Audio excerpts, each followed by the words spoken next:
How's everyone doing? Today I have a massive 4K Ultra HD Blu-ray collection update with 16 pickups. And if you've seen any of these movies, definitely let me know what you think of them and let me know which one of these is your favorite.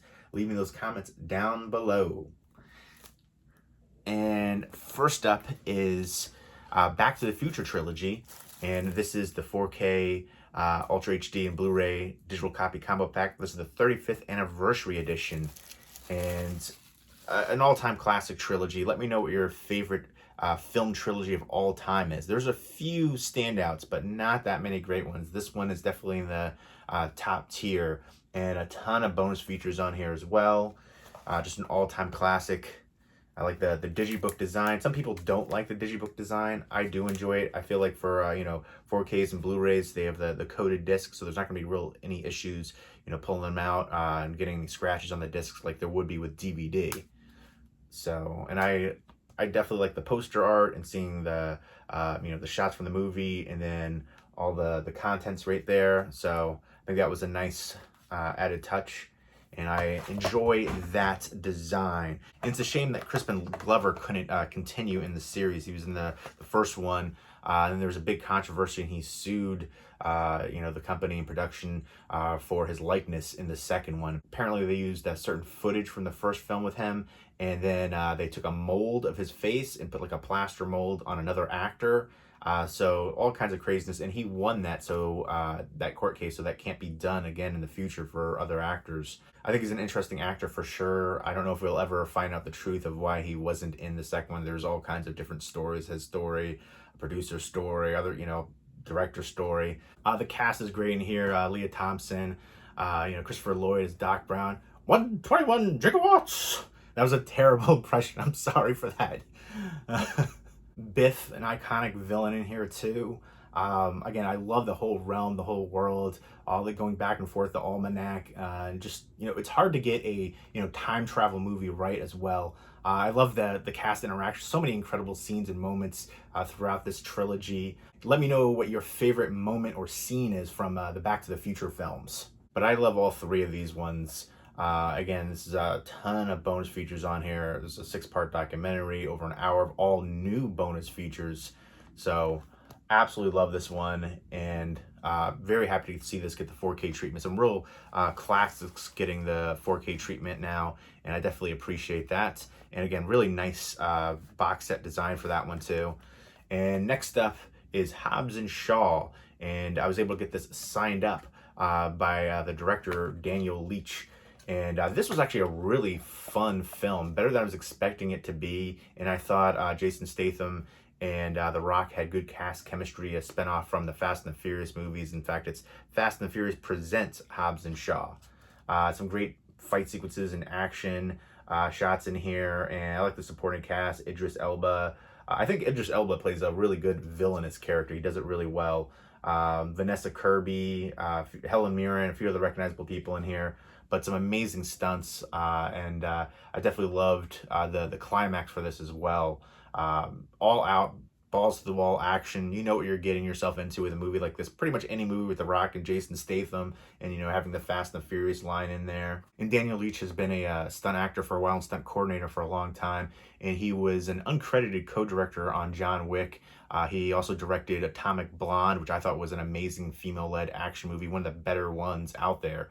I feel like there was a huge wave, but that's like one of the top tier ones. He also directed Deadpool 2, and he's gonna be he's in production to direct a movie called Fast and Loose. And initially, when I heard that, I thought it was gonna be another Fast and the Furious spin-off movie, but it's not. It's a separate entity. But Fast and Loose is gonna star Will Smith. And I definitely think David Leitch has an eye for action movies, again, doing stunts and, stunt coordinator. He definitely knows like the inside trade to that one, and knows how to make a fight look great, and all the different shots and sequences like that really stand out here. And really nice release, and happy to get it signed up on the Steelbook. I was able to get this signed up working with High Def Ninja. It's a website that talks about, Blu-ray and 4K releases. Really great forums on there too. I would definitely recommend checking them out, High Def Ninja.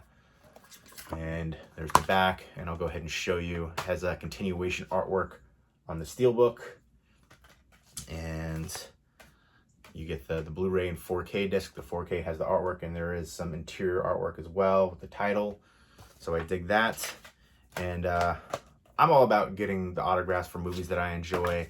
I know some people are against it. You know, if you go to conventions, they charge money. Of course they do. I mean, I think it's silly people complaining about that. It's, you know, a way people, for sports, they've been doing that for decades. It's nothing new. So it's interesting to hear people complain about that. And yes, sometimes it can cost a lot of money depending on who the celebrity is. Again, if you compare like horror conventions to like sports conventions, it's night and day. You're complaining about paying like 20-40 bucks. Try getting an autograph from Joe Montana starting at like $250, and it's more depending on what you get signed. If you want, you know, a mini helmet signed, there'll be less money. If you want a full-size helmet, it might be $300. Which I always think is kind of crazy. I get for the sports world, it's more of an investment purpose, and you know, for the resale market as well. But it's still the same amount of time and effort to sign a mini helmet to a full-size helmet. So yeah, sometimes the difference could be $100 if you're talking about getting something signed by an athlete. I know some celebrities, you know, Freddie, for instance, Robert Englund, you know, it used to be a lot less money. I think he's around like $80 now, but it's the market. I mean, times change. I think The Walking Dead really changed the market for horror conventions, especially. I mean, there's tertiary characters on there asking for more money than, you know, actors who've been around for a long time. So surprising, it's good and bad. They've made it so there's so many more conventions and so many more celebrities involved now, but it has made the prices increase.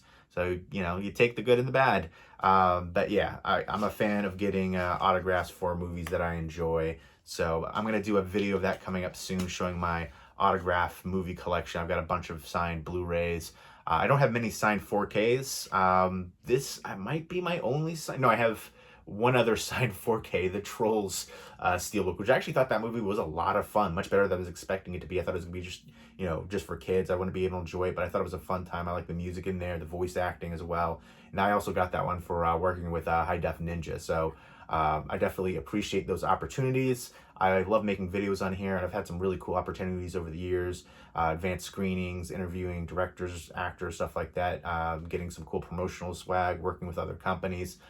Finding out about a whole bunch of new movies. But I really love, you know, talking to you guys on here. I like being interactive. I like hearing your opinion, even if it's differing from mine, as long as you can do it in a respectful manner. I've made a lot of great friends on here. I think that's really most important. And I still have a lot of fun making videos all these years later. But I digress. Let's get back into it. Next up is Get Out. I love this movie so much. It is a modern horror classic, great storytelling. The cast was incredible in here, written and directed by Jordan Peele. I highly prefer this over Us. I think Us is very stylistic and engaging, but a lot of it doesn't add up. You can try to make up your own theories, but it never fully fits. And the Hands Across America thing was absurd. But Get Out, to me, is just so much better. And again, an all-time classic horror movie. And it definitely plays up, you know, racial aspects for sure. And that may be a difficult watch for some people. It may rub people the wrong way, but I think it works here, especially in this social climate. I think it's a kind of an important movie too. But I love the ending to this much more than the alternate ending. Little Rez, probably the best friend ever in a movie. Definitely helped him out. Daniel Kaluuya, tremendous actor. I remember him way back in the TV show The Fades, which is a BBC show. Love the heck out of that one. Only one season. Really good horror series, but such a bummer that didn't get more recognition and more love. Definitely deserved a full run. And Daniel Kaluuya, the lead here, recently won an Academy Award for his performance in Judas and the Black Messiah. A great performance there, but I think I liked Lakeith Stanfield's performance a little bit better, and they're both in Get Out. But I will say Daniel Kaluuya's acceptance speech at the Oscars, probably one of the cringiest acceptance speeches ever. He thanked his parents for having sex and creating him. That was the worst Oscars ever. Just so many cringy moments in there. It just felt like a mess. It didn't feel like the Oscars. There was no real sense of decorum like there usually is. It's, you know, the highest award ceremony. That's what, you know, everybody thinks of for film awards. So I was definitely disappointed in that. I know it was a weird time in the world with everything going on, but I think this is a great supporting cast here. Allison Williams was so good. And there's so many little things that you pick up on. The way that she was eating her cereal, that could have a little bit more depth of a message there. But ton of little things that you can pick out in here. But yeah, I love the supporting cast in here. Caleb Landry Jones in here, Stephen Root, Catherine Keener, and then Bradley Whitford. I love this film so friggin' much. So happy to get it on 4K. I want to get the slipcover for it though. I always feel like if a movie has a slipcover and I get it without it, it just feels incomplete. I know some people don't care about it. Some people call it movie condoms. That's kind of funny, but also, I don't know, it's maybe a little bit OCD, completionist in me, collector problems, right? Very happy to get this on 4K. Yeah, and again, even if you don't like the movie, let me know what you didn't like about it. I'm curious, because I feel like it's a very polarizing movie. And I think maybe a lot of that has to do with the subject matter. But I feel like that, I don't know, I thought it was a really ingenious subject matter. Next up is Fantastic Beasts and the Crimes of Grindelwald. This is the sequel for the Fantastic Beasts movie. This includes the extended cut with deleted scenes. And this is just basically a follow-up after the first one. To me, it felt a bit too derivative and doesn't really stand out. I thought the visuals were great. I liked seeing the creatures, but it pales in comparison to the first one. You get the majority of the same cast here too, but there's just a little bit new things that are happening that really don't even seem that interesting in comparison to the first one. Kind of division in the wizarding world. But I felt like it could have been a lot better than it was. It was kind of in the shadow of the first one. It's kind of hard to live up to that one. The first one was excellent in my opinion, but great visuals here. If you like the characters, I think you should check this one out. And the creatures are awesome, and it looked amazing on 4K. And this again has the extended cut in here, not shown in theaters. Next up is The Wizard of Oz. This is the 1939 version, I believe it is. I'm trying to find on here. It's always difficult to see the year. That's one thing I liked about Twilight Time. They had like everything boxed off so you can easily find all the technical information on here. Yep, okay, 1939. After a few minutes, the print is very small in there. But I thought it was, this has so much interesting history, so many different iterations and, takes on The Wizard of Oz. And this was, obviously the best adaptation out there, quintessential. But there was many other adaptations before this. There was a 1925 one with a young Oliver Hardy, a silent film. So some people could consider this a remake. A lot of people consider so many different things a remake, like John Carpenter's The Thing. But again, it's the same source material. There was a Thing from Another World before that. So you can say reimagining, just so many different terminology, remake, but if you want to lump them all together, there was a scene in here where people thought somebody hung themselves in the background of a shot. Then there was the director, Victor Fleming, left this and started working on Gone with the Wind. But yeah, this is an all-time musical classic. Easily one of my favorite musicals. Let me know what your favorite musical is. Let me know what your favorite remake is. Again, some people might consider this a remake, some people might not. Maltese Falcon, Ben-Hur, The House of Wax with Vincent Price, that was a remake of Mystery of the Wax Museum. But some people might consider, depending on the source material, if this is a remake or not for certain things. So that's subjective. But again, the Technicolor here, and this is the 80th anniversary, just so groundbreaking for the time period of it as well. Absolutely classic, great cast in here. Judy Garland, of course. And all the different characters. Let me know who your favorite character in here is. But so many interesting aspects of this too. You think of, again, all the things that I mentioned, and then playing Dark Side of the Moon with this, how that can line up. There's no place like home. Just so many quotable lines and scenes in here. Fantastic film. Great to see it get the 4K release. This has a bit of a hollow foil slipcover right there. Kind of hard to pick up on my iPhone, but hopefully you can see it a little bit right there when it catches the light. I love those holofoil slipcovers. They definitely look better in person than filming on here, but this has a bunch of special features on here too. So I definitely enjoy hearing some of the film historians. Again, for especially a film like this, so much information, and you Google like Dark Side of Wizard of Oz and all the different stuff people associate with that movie too. I think it's just so iconic that people just kind of gravitate for it and try to pick little things out here and there. But it's interesting. I like the history of it. Just incredible film, all-time classic. I think we all grew up watching that one. At least I did. I was always on TV too. Next up is Once Upon a Time in Hollywood. I really want to get the slipcover for this one. I want to get the book for it too, novelization. But yeah, another Quentin Tarantino film. I think it's an incredible film. Although I might say it might be my least favorite Quentin Tarantino directed film, but I still love the heck out of it. I just think his filmography is so iconic. Let me know what your favorite Quentin Tarantino movie is. For me, I really love Hateful Eight. Django's incredible, but Reservoir Dogs. He's done some great writing as well. But Pulp Fiction, it's got to be my favorite. I want to see special editions for pretty much everything that he does. Jackie Brown, I feel like doesn't get enough love, but so incredible. And this has additional scenes in here and exclusives. And I like the cast chemistry here too. I don't know how I feel about the Charles Manson stuff and how that plays out. I feel like there was a wave of Charles Manson movies coming out around this time period.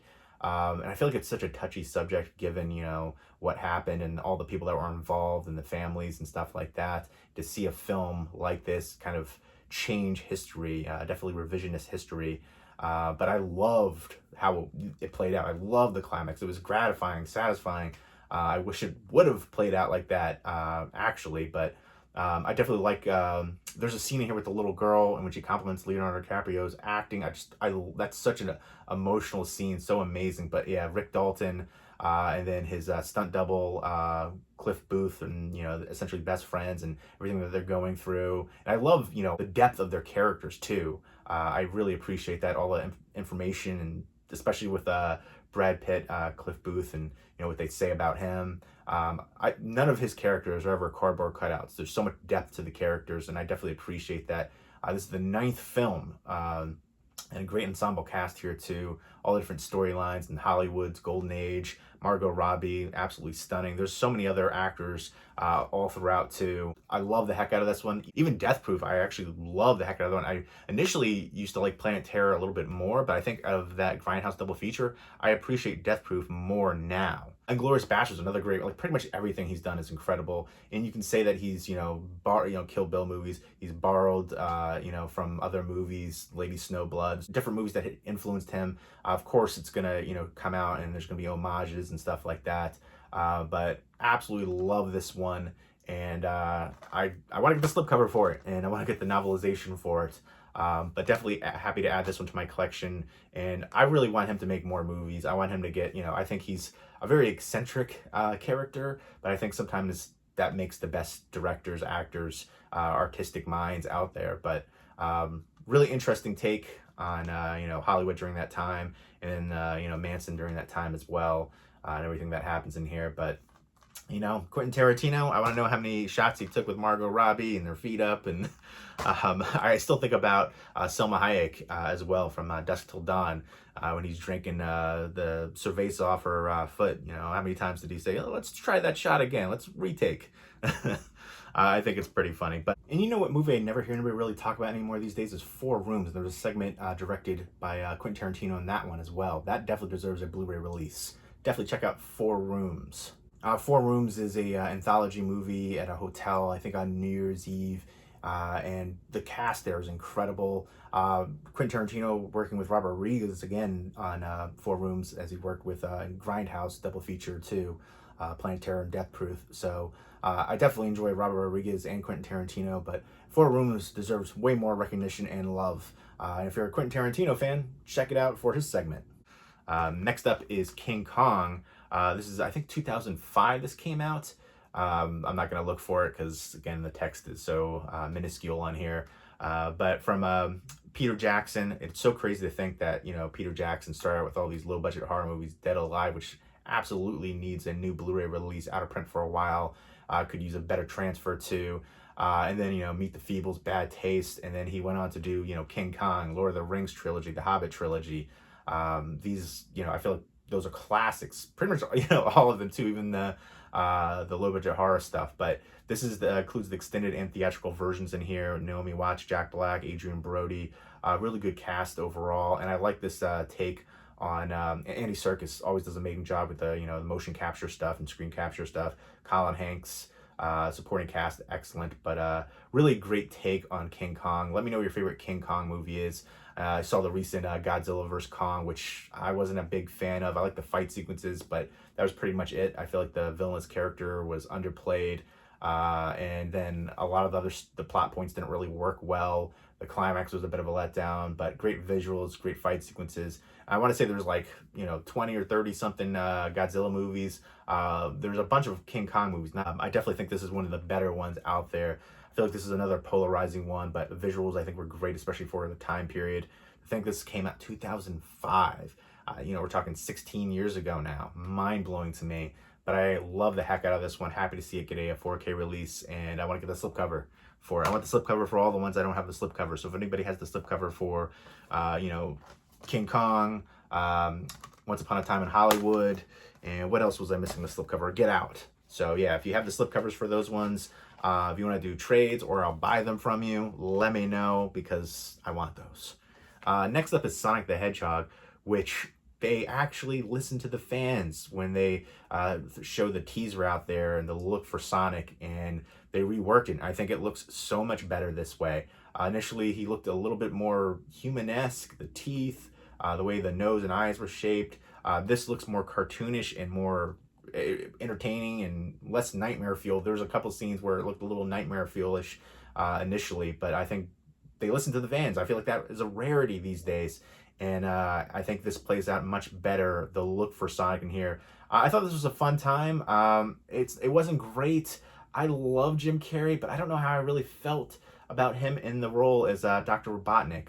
And then the ending was interesting too, but I feel like they could have given you a lot more. They set it up for a sequel. My favorite part was the chemistry, I guess, between Sonic, the character. The voice acting there was great, by the way. And then James Marsden, who was excellent as the small town sheriff here, the Donut Lord, which I love that. Great visuals, but it comes with a comic book right there. And this is a Sega adaptation from the game. Let me know what your favorite video game adapted movie is. I feel like there's not a lot of great ones out there. Don't say Super Mario Brothers. Dennis Hopper, Bob Haskins, John Leguizamo on that one. That was nostalgia, but rough to sit through. I do like Silent Hill, Rampage recently with The Rock. I feel like the video game, there was such a simple concept. They could have done so much with it, and I think it worked well with that one. But there's not a ton. The first two Resident Evil movies, then it got really derivative and kind of just driven into the ground there. But Sonic, apparently, I remember reading it was the highest grossing domestic video game adapted movie. I'm pretty sure that's still the case because it only came out a couple years ago.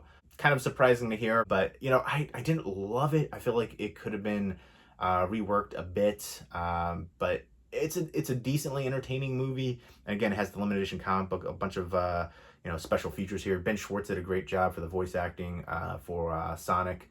The cast was decent. Again, Jim Carrey, I love Jim Carrey, but I don't know how I feel about his performance as Dr. Robotnik. I don't know, just some of the things didn't really work quite as well as I wanted it to. Again, it's hard to live up to, the Sonic, game, and, how long it's been around, how many fans it has, the animated series. There's been a couple of different animated series. Julia White was the voice for Sonic in one of them for a bit, actually. But yeah, taking it to Earth and just the take on that was an interesting thing, kind of hard to, deal with. But I thought it was decent. I just thought it could have been better. I didn't love it, but I didn't hate it. Kind of middling for me. Let me know for sure what you thought about that one. And again, your favorite video game adapted movie. And let me know what your favorite video game of all time is. And of course, the Mortal Kombat movies too. Annihilation. But the first one back in the day I enjoyed. And I actually really enjoyed the recent one too. Wasn't perfect, a little rough around the edges, but I thought it was a fun time overall. And cool to see those characters and the modern visualizations, visual effects and stuff for it really stood out. But yeah, I grew up with Sonic. And I had a Game Gear. I was more Nintendo, Super Nintendo, but I did rock the Game Gear. I prefer Game Gear way over Game Boy. Next up is Joker. This is directed by Todd Phillips, which is so interesting because he did the first three Hangover movies. He did Due Date, which I actually really enjoy Due Date. which is essentially like a modern remake of Trains, Planes, and Automobiles. But I thought that was a really entertaining one. I like the cast chemistry there. But he also did Old School and Road Trip, which I love. Road Trip. That was like my go-to like date movie, kind of now Netflix and chill version. But Road Trip, I'd always put that one on.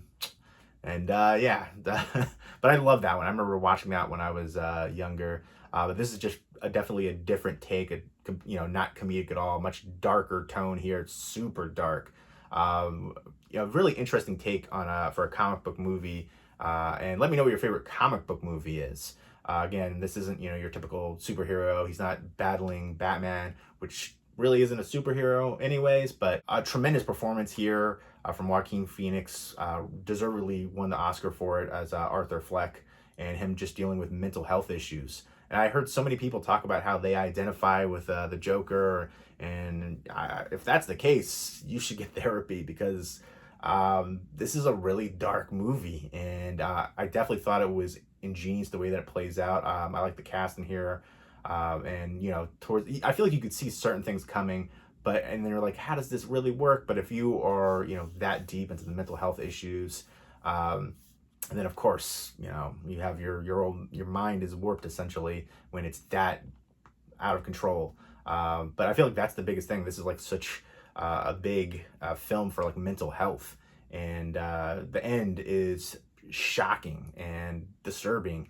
And if you like really dark movies, check this one out. Yeah, so from all these comedic movies, Road Trip, Old School, Starsky and Hutch, the Hangover movies, Due Date, but he also did War Dogs. I actually really enjoyed War Dogs, and especially the performance from Jonah Hill in that one, who's done so many different comedic roles, but he was excellent in the kind of a darker dramatic role there. But this one to me, just again a really intriguing, dark, thrilling story of the Joker origin right here, and his family, and again, mental health issues. Robert De Niro in here. I like, again, the supporting cast did an excellent job, and the cast chemistry. Zazie Beetz was the love interest right there.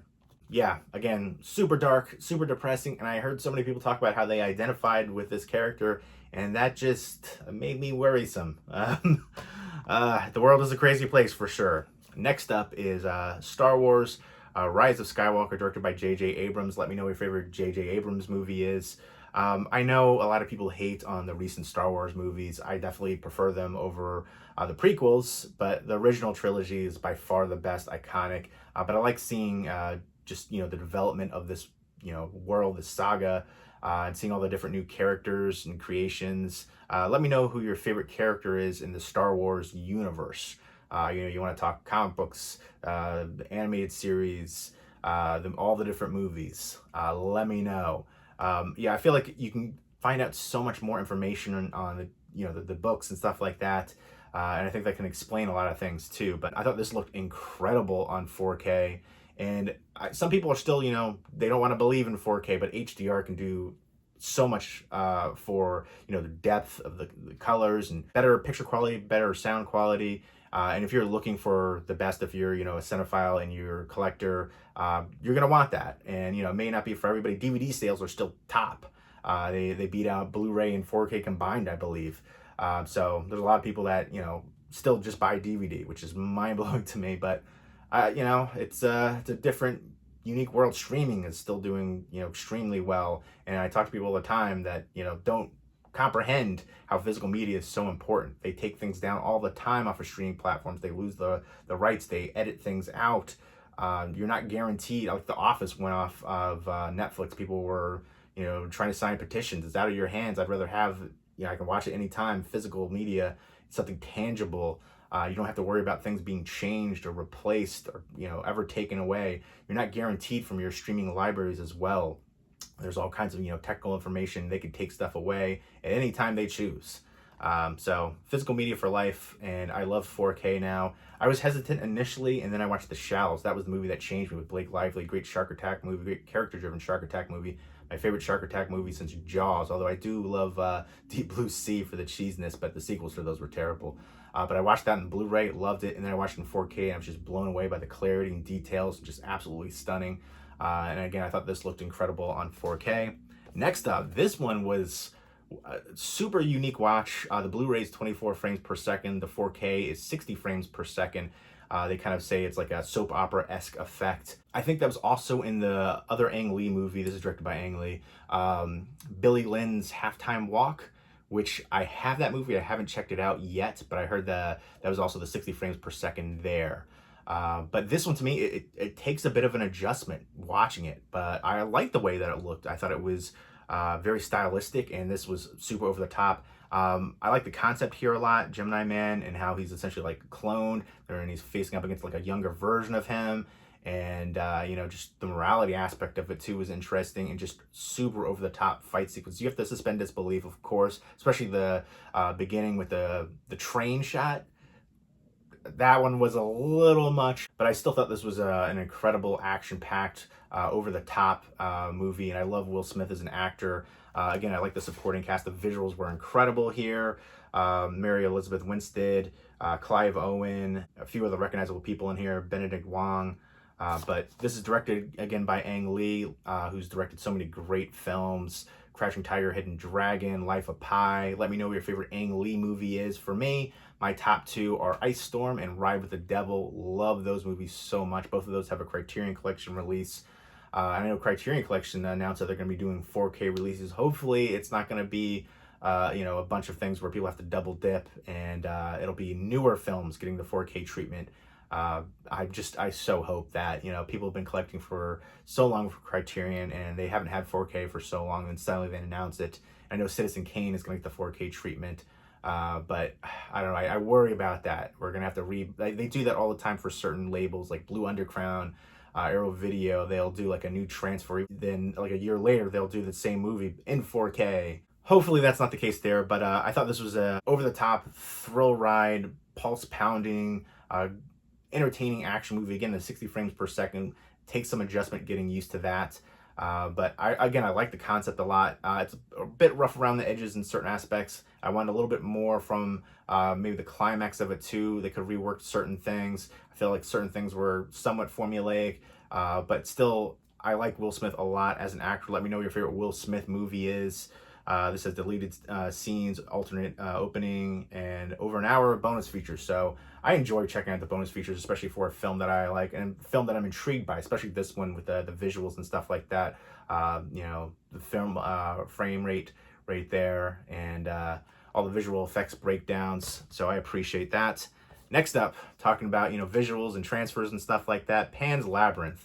Kind of controversial with all the different releases, and you know, the DNR and some of the early release, and then the Criterion Collection release has some director approved aspects going on there. This one is different, and I think the HDR does help this one with some of the boosting of the depth and the colors here too. The blacks stand out a little bit more, the detailing and clarity, but I feel like it's, you know, I've heard some people say they prefer the Criterion Collection transfer. Some people prefer the 4K transfer. I feel like it's a bit subjective. I think I like this one a little bit more. I think the HDR definitely helps here, the boost in the depth, and I think overall this would be my preference. It's interesting to, you know, see all the different transfer aspects going on with this film in particular, but this is an all-time classic from Guillermo del Toro. Let me know what your favorite Guillermo del Toro movie is. For me, it's Devil's Backbone. Absolutely love that movie. I don't really consider it a horror movie, although it does have a ghost in it, but tremendous film. If you haven't seen it, definitely check it out. It has a great Criterion Collection release there, but really good, you know, Spanish horror fantasy movie, essentially. But love the visuals in here, all the different creepy characters, the pale face right there. Great storytelling and a bunch of great special features on here as well. Next up is my favorite Christmas movie of all time. To me, the quintessential Christmas movie, and it's Frank Capra's It's a Wonderful Life with James Stewart, Donna Reed. Every time a bell rings, an angel gets his wings. Zuzu, just iconic. Let me know what your favorite Christmas movie is. This is just, for me, a classic. I can watch this even when it's not Christmas time. It's inspirational, just the message there. I love everything about this one. Perfection for me. One of the few perfect films out there, and this is digitally restored and remastered. Love this one, and they talk about the restoration in here, which I definitely appreciate that. And let me know what your favorite scene in here. There's so many memorable moments and scenes in here. Lionel Barrymore as Mr. Potter, incredible. The whole cast is awesome. Henry Travers too. I love this movie. I can't say enough great things about it. I'm so happy to have this on 4K. I love the that picture right there for it too. And I'm a sucker for snowy setting films. This is a snowy setting, even though it's black and white. You know, there is a colorized version of this too, but I definitely prefer the classic black and white. I grew up watching this one as a kid. Every year around Christmas they showed on TV. And a lot of older films can really benefit from the 4K treatment and, you know, HDR and stuff like that too. So I think a lot of people don't understand that. It can definitely increase the black levels and the depth and the clarity and the detailing. And I think this is a fine example of that.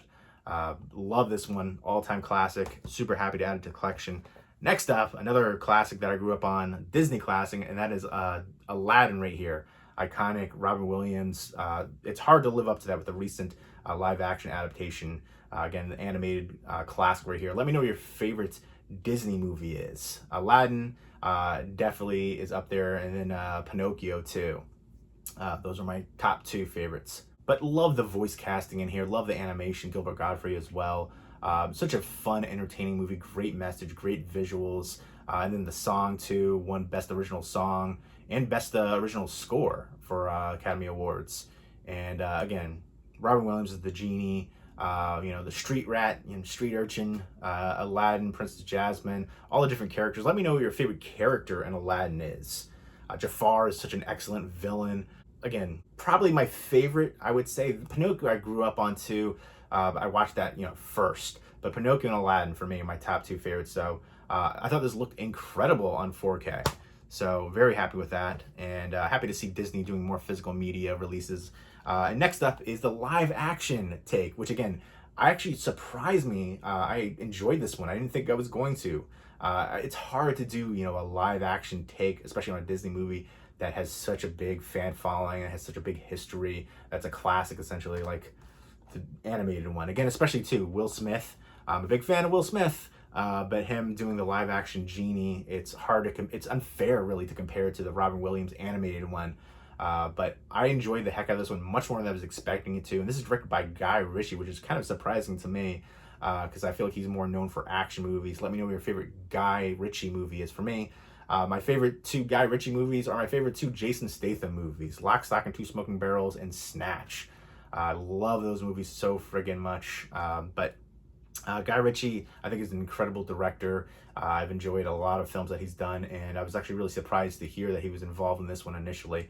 But I think he did a great job, and I actually really enjoyed the cast here and enjoyed seeing a live action take on this much more than I initially expected to. So if you were reserved about checking this one out, definitely give it a fair chance because I think it's better than I was expecting to be. Blew my expectations out of the water. It was a fun, entertaining ride. Give it a fair chance. It's, again, hard to live up to this animated classic that we all grew up on, but it's worth checking out and visually stunning as well. Again, you've got deleted scenes, bloopers, all kinds of good special features on here. And last but not least is the Walter Hill classic Red Heat. I don't know, this is one of those examples where I love this one growing up as a kid. Watching it now, I still think it's enjoyable, but not quite as good as my memory of it. I feel like that's the case for a lot of movies. I recently watched, Walk Like a Man, and then Drop Dead Fred, and then Walk Like a Man had Howie Mandel before he had all the OCD and stuff like that. See him rolling around in mud and dirt. Maybe that's what caused all of his, OCD and stuff like that and germ phobia. But yeah, I loved Drop Dead Fred and Walk Like a Man when I was a kid. Watching them now, I was like, why did I like these movies? Your taste can change and cultivate over the years, but sometimes it's kind of shocking. This is one of those cases where it's an action movie dealing with some like espionage a bit too. Arnold Schwarzenegger is a Russian detective, and he's kind of reluctantly teaming up with James Belushi, who's an American cop, and they're trying to track down some Russian smugglers through mean streets of Chicago. And it does have some good tension, and I like the chemistry, the back and forth especially. And the slipcover for this was actually really hard to find. So if anybody has the slipcover for this, please let me know. I would, do a trade for it. I'd purchase it. Walter Hill, great director. Let me know what your favorite Walter Hill directed film is. He directed 48 Hours, Another 48 Hours, Streets of Fire, Brewster's Millions, which is one of my all-time favorite comedy movies with John Candy and Richard Pryor. There's several different iterations and takes of that movie. One of the most adapted movies ever, in fact. But he also directed Crossroads with Ralph Macchio, The Driver, Hard Times, so many great films that I grew up with. He's done some ones that I wasn't a big fan of, including The Assignment. Oof. Some people like that movie. I hated that movie. The worst film from him, in my opinion. The concept and just everything just did not work there. It's a gender reassignment action movie with Michelle Rodriguez.